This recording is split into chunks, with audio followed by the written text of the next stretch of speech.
Hello, wonderful. Time for our little coffee chat as we all survive this quarantine together. And I want to talk about why it is so frustrating to try to communicate with a toxic person. And this will also answer the question, do they know what they're doing? Because I get asked that question very often. Do they know what they are doing? And this will help you understand. So, I want you to imagine that you're trying to have a conversation with someone and you talk to them, you present your problem, and then all of a sudden, I call it the flip. And there's some type of flip that they do. And all of a sudden you realize, whoa, we're not talking about what I wanted to talk about. We're talking about what's wrong with me, right? You find yourself on defense, which is, what kind of person are you? I thought you weren't selfish. I thought you were a good person. I thought you weren't jealous. I thought you were a good daughter. I thought whatever happened, okay? But you come with a problem, there's a flip, and then you're on defense. Or you are defending yourself against something that happened in the past. Or, how dare you bring this up? Weren't you the one who just last week, blah, blah, blah, blah, blah, okay? It always flips. You always find yourself on defense, and then you realize they have the upper hand in the conversation because you are no longer talking about what the original conversation started as. You're talking about what the toxic person wants to talk about, right? You're talking about people's goal, whether they're playing the hero, I have all the answers, or the victim, how dare you do this to me? It's your responsibility to take care of me or save me or whatever. Whether it be either of those are the main categories.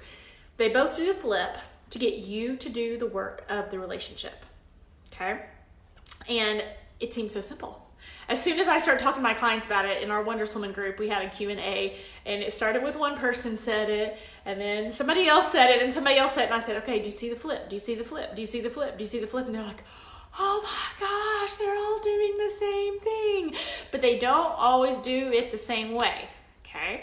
And that's when people are like, oh, how do you, where's the checklist for toxic people so that I don't get myself in a situation like this? So I know if my mom's a really good person. So I know if my boss is really a jerk, blah, blah, blah, whatever it is.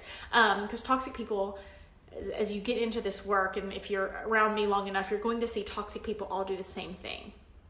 So it's very, very, very, very, very, very dangerous for you to assign a toxic person with a personality type or hobby. There are toxic people who are religious. There are toxic people at the bars. There are toxic people who are, on Instagram with their pictures saving the orphans. There are toxic people who do yoga. There are toxic people who are pillars in their community. There are toxic people who are complete scrubs, who are, always in trouble with the law and never doing anything they're supposed to, have antisocial personality disorders, okay? Now, they all have things they're doing. There's a lack of empathy. There's a power, victim, hero. But they're all doing the flip. So if you want to keep yourself safe from toxic people, do not Google a checklist. Okay? And if you are Googling a checklist, I hope it's that they, are always having you're always walking on eggshells. That's an appropriate checklist. You're always walking on eggshells. You live in a fog. You feel like they're gaslighting you. Those would be appropriate checklists. But as I see women move forward and try to surround themselves with other people, on our Q&A call, this woman said, but he was a nice guy. And I said, he's a nice guy if he was nice to you. That's the only qualification. That's what being a nice guy means.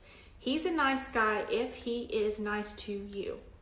If he is willing to balance power in the relationship. If he is playing by rules the two of you can agree to. Not if he's always changing the rules, doing the flip, so that you can't ever figure out what's happening. So you're always on defense. Okay? Doesn't matter how often he goes to church or saves the orphans or gives millions of dollars to charity. I mean, whatever it is for you, he's a nice guy. Nice guys don't do the power flip. They don't use your best pieces against you.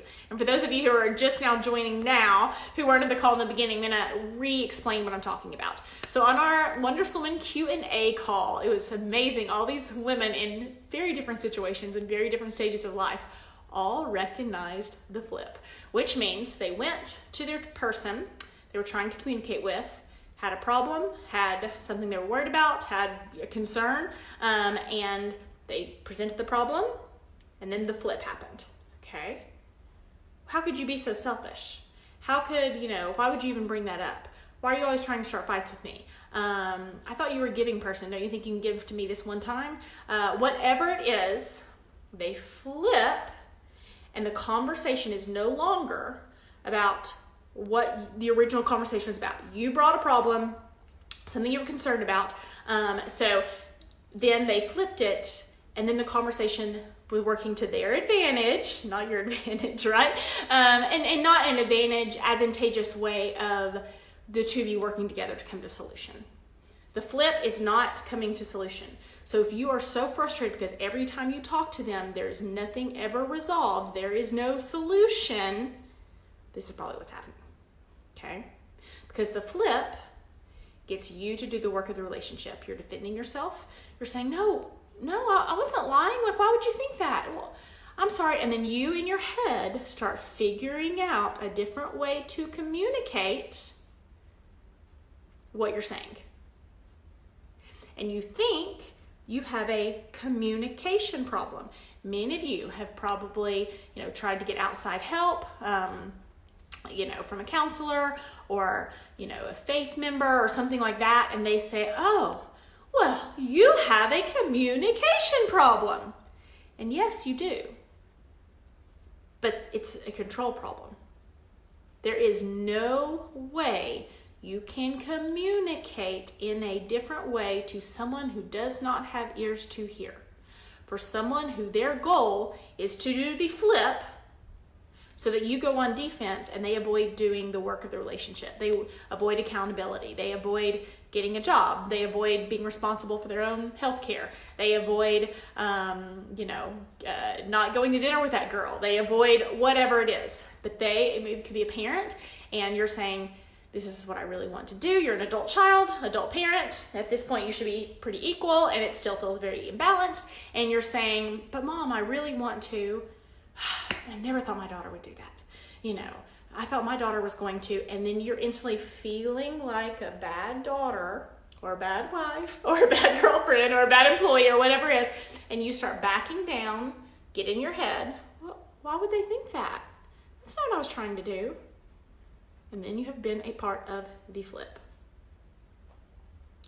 And I hope this is like light bulbs, get fireworks shooting out of your head. You're like, oh my gosh, this is what's happening. Now, because I know it's happening. I know it's happening. And if you or I were on the phone together, you could tell me that's what's happening. And I think I have like 25 calls scheduled in the next 5 days for people interested in working with me privately or in my group coaching program. So I'm like, whew, I want to do these little coffee chats with you guys. And I'm like, I'm not sure when I'm going to be able to do it. So I doing it this morning before I hit the phone calls and talk to you guys about these exact problems, because I want you to recognize the flip. The flip is the problem. Who's controlling the relationship is the problem. Who's controlling the conversation is the problem. It's not a communication problem in a normal sense of you just need to say it in a different way. In a normal sense of communication, because one person is looking to control, not to communicate. And that is why you have a communication problem. It's not the words, you didn't use the wrong words. Okay?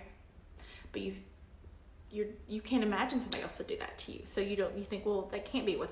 You don't even see it because you would never do that to someone. If you're a good, kind, loving, forgiving person, they can flip that against you and put you on defense. And so you start defending your integrity. You start defending who you are. You start working harder to try to communicate differently and never realize what's happening. It's happening over and over and over and over and over and over again. And you start to feel like you are going crazy You are not going crazy. They are performing the flip. Okay?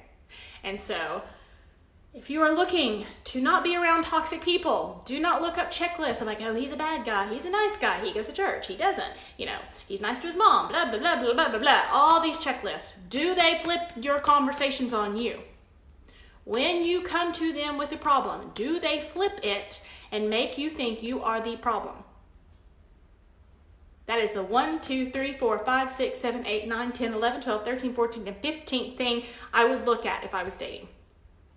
When I approach them with a concern, do they try to fix the problem with me together, or do they perform the flip and make me feel like I am the problem?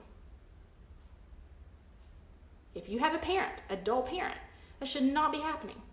You're an adult child, adult parent, should not be happening anymore. Communication at that point is not the problem. Control is the problem. Okay? Hope that helps. Love you big.